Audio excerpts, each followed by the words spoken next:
All right, well, I'm working on the fuel system. I know it looks weird, but so the fuel tank's gonna sit right back in here in that basket. And then I went ahead and I notched this cross member. Just frame support is really all it is. But right here, I'll weld that in there, that plate, and that'll be where my fuel filter goes. And then right here, I'll weld that plate on there, and that's where my fuel pump will go. Filter, pump. And there'll be one more filter kind of right in here.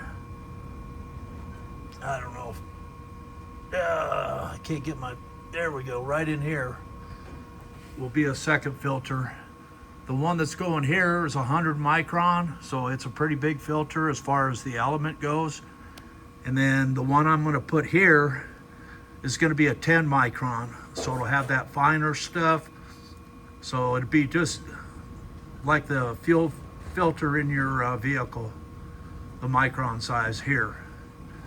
But anyways, I'll add the last of my video when I get these plates on here and stuff to the end of this video.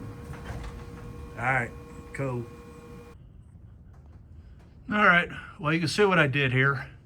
So I cut into this cross member here, or this brace, whatever you want to call it, and I welded that plate in there. And then I did the same thing here.